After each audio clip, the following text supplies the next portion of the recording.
Welcome to Dispatches TV. I'm joined here by David Willey. It's day 3 of We Have Ways Fest, so if you think I look bad, he's looking a little bit worse. But it's a great honour to have him here with us for Dispatches TV. Now, David's actually writing for the magazine, which is fantastic. But we've got some impressive stuff over the back, haven't we, this weekend? There is. This is, if you've not been to We Have Ways, it's a very worthwhile. It's a bit of mix of everything, isn't it? We've got reenactors, we've got vehicles. There's a fantastic, literary history, military mainly, literary festival. So very much worth coming along. Unfortunately, though, for some peculiar reason, it's only mid-September, but it's been freezing every night, so no one slept. Everyone looks like they need an ironing, not just their jackets, but their faces and everything. So I think my hair could do with a bit of a clean. Yeah, we're all walking around like zombies at the moment. But anyway, it's good to be here, and hello to all your whoever watches this. Exactly. Who knows? But David Willey, you're quite famous in this community, aren't you? I think we can use that word. You've had an excellent track record, obviously, with the Tank Museum in Bovington. You recently retired, and now you've branched off slightly with your own YouTube channel, trying to put forward history. Is that correct? Sort of, yeah. For me, my kind of background, I actually initially trained as an art historian, then a curator. I used to look after fine art before, but always had an interest in military stuff and everything. And with the pleasure of working over the years at the Tank Museum, one of the things that coming to a subject area that you're not necessarily know that much about, I've read probably what an awful lot of other people did, certainly my generation, the types of books, of Purnell's history of the Second World War, everything else. What I was particularly fascinated by is where an issue comes up, anything from the calibre of a gun, and we use phrases and words and terms, and do we really know what they mean? So for me, one of the interests was trying to find out, and I always do the analogy, I'm not that bright, but I'm not that stupid, I'm pretty much in the middle.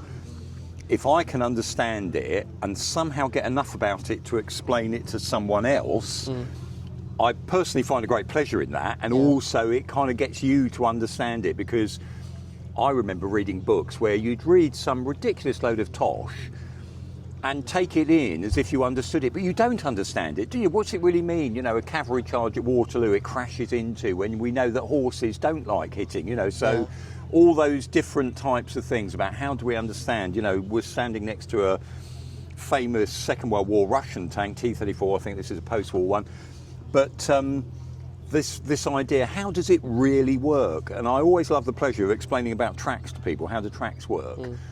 Or when we were at Bovington, explaining to soldiers back to the calibre of a gun. And then about half the people in the group, when you just said the size of the hole at the end of the barrel type thing, seeing half of them suddenly go, oh, because we use the phrases, but we don't necessarily know the meaning of it. Of course, and that to me was part of the pleasure. And obviously with technology, and I'm no engineer, I'm not that way, but if someone can make me understand, then great. Or what are these bars for, by the way, on the side here? No Straight clue. away, See? exactly, you see it, and then suddenly you ask the question, and actually, because they've got tank riders, and that's so Russian soldiers could actually hang on the sides as they're going into action, because the Russians design it that you need a point that way. And again, only when someone points these things out that you go, oh yeah, I've never really noticed that sort of thing. So, I suppose, anyway, sorry, go on. No, I suppose that's what history's about, isn't it? It's about sharing what you know and encouraging others what they don't know. And obviously you've left the Tank Museum now, so your YouTube channel, what is it all about? So all it was, a couple of people, during lockdown for the Tank Museum, it was in the back garden, and it was trying to find, we were trying to put out content to keep our audience there. We'd built up a really big audience with tank chats, all sorts of stuff on social media before COVID. And what was great about our audience then was we were able to turn them into people that bought stuff. So I'd be sitting there and say, buy your jigsaw or your model from us. It keeps us going, and it did. That really worked for us. But it was, how can you do it? Because there was a point we weren't allowed access to the museum. So what have you got in the garage you can talk about? And that's literally how it started, sitting there in the back garden. And of course, I've got a dog at home. I was lucky to have a garden to do it. Dog joins in every now and again. And then, of course, everyone really wants to see the dog, and people will cut. And the number of times people still come up to me and say things like, oh, in lockdown, etc. It was like living vicariously. You could, someone else at least had a dog to play with and a garden to sit in and a few tin helmets to talk about. And in a sense, that's just what I've got back to doing. Is I've got to clear out my attic now. Years ago, before working at Bovington, I used to collect militaria, and so, you know, I'm trying to work out what the mice and the rats and the moths haven't eaten, and talk about, you know, so some of these. So we've just done one on Denison smocks with the Airborne Assault Museum at Duxford, and really, if it sort of kind of interests me, and there's a story there, and I've got to tell this story because I said it yesterday to someone else. I just picked up a book on Army Postal Service and the Second World War, and there's a story in there that basically before D-Day they go to Montgomery and say, listen, we're going to have a bit of a gap over the D-Day period, and Montgomery says no. Letters are so important to the morale of the troops, you have got to find a way of doing this. And they do, to the point that on D+2, so 2 days after D-Day, a unit arrives on the beaches, goes to their allocated field, and there's 2 sacks of mail waiting for them. Wow.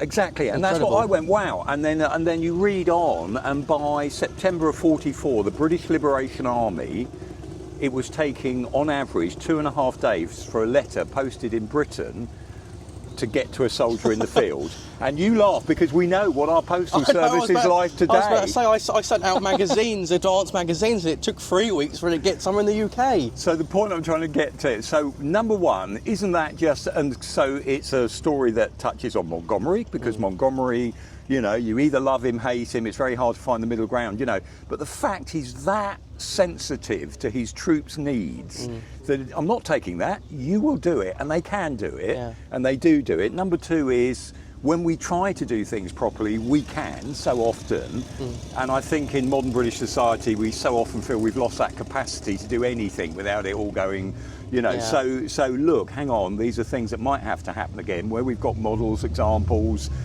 we can find ways, you know, there's still people out there with bright brains and clever ways of doing things, so, you know, let's not mire ourselves in the bureaucracy, but how the hell, 2 days after D-Day, they've got letters waiting for them. I know. Fantastic, you know, and so for me, I think if I'm wowed by that, hell, you're going to have to be, mate. You know what I mean? Even if I ram it down your throats, but that's the sort of thing. So I find things like that, if I'm interested or got there, on the whole, you know, you can tell not everyone's going to be having the same tastes and things, but and not just armour, you know, although I love armour and things that way, but all those little bits of history, these nuances we pick up on or we find, and I'm obviously not the first person saying all this. Max Hastings said some great line about why we love World War I, World War II so much. It's just there's so much of it, you know, there's so much still to discover and find, you know, in all these things. I suppose so much changed didn't it, between those 2 short periods. I mean, also getting back to what you're saying about the personal side, it's great to talk about hardware, but it's also the personal that connects with individuals, isn't it? If you can create a story from something so terrible, like the Second World War, and make it personal to them, it becomes more poignant, doesn't it? Well, I think lots of people, obviously, you'll see people here who've got no interest in military history, but they're doing family history research, and then suddenly this, what Grandad did, is revealed. So, yes, and having worked at the Tank Museum, you know, it's mainly a family audience, even though the online tended to be for the nerd market. You know, the real enthusiasts and that, we could go into more detail and depth and technology, etc. But most people coming round, it's, you know, actually this is the guy, this is what he did, he was a citizen soldier, etc. And this is what he served in and what it was like, etc. that way. And we're blessed in Britain, we've got so many great first-hand accounts, memoirs, you know, they're still being published or republished, etc. That idea of what it was like for the individual, because we know the technology changes, you know, things advance, etc. People don't. No. So the human experience through history is pretty much the same. They get scared at this point. They wanted their mum at that point. We've got to find somewhere to, you know, ablutions, whatever, you know. So all of those things you can see repeated at different ways through history. And that, for most of us, whether we know how a blooming gearbox works or something, doesn't matter, but we do know how a human works. Exactly. So we can relate to that, and I think that's still that pleasure of finding a great first-hand account.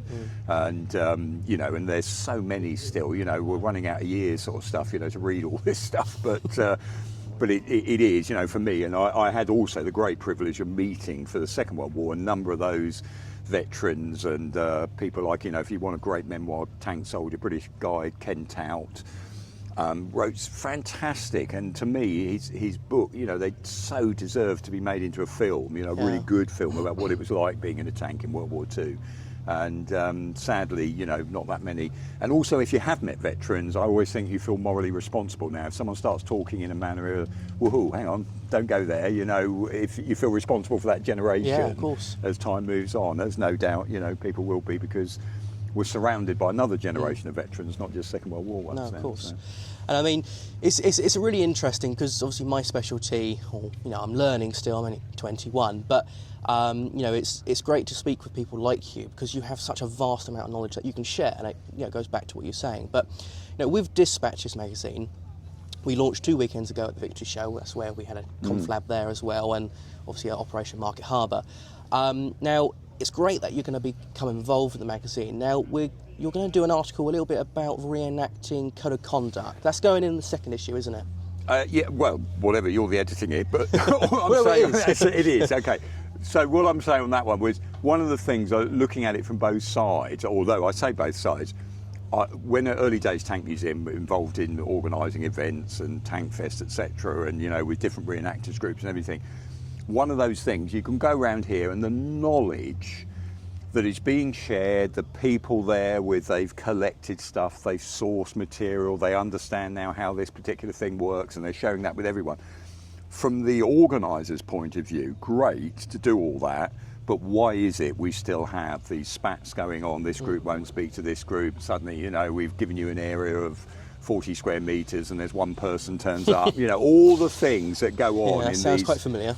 In these things. So how is it that we should, as an organisation, so on behalf of the organisers and behalf of the actual group, how can we come up with a common set of an understanding that we all sign up to, that then works for everybody? And that, what I was really trying to do is, because in the past it was whether it was about accuracy or you're too old, you're too fat, come on, let's move on from that one and just start with the things we can all agree on. Yeah.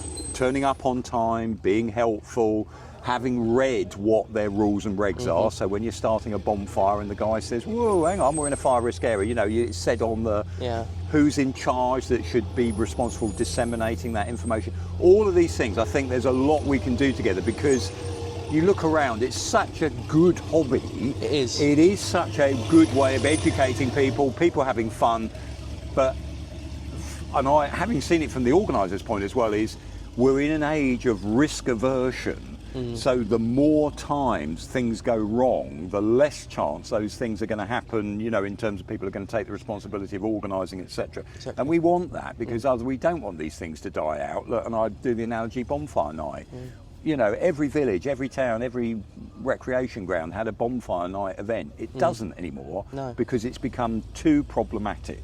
And we've got to avoid getting to that point when we're already there in some areas, German reenactors, how do we integrate well, how's it done effectively, etc. But that to me would be a great one to get a discussion going, and it's not beyond the wit of man to start with some good basics that we can all sign up to and then work from there. Exactly. I mean, quite a lot of reenactment groups do have some common set goals, but, you know, as David's been saying, I think it'd be nice to have, you know, a across the board really, where everyone knows where they stand, and quite a lot more communication, because obviously where I'm involved with events, and you have been as well, you've seen it firsthand, so have I, you know, people don't speak to each other as much as they should do, especially when it comes down to health and safety.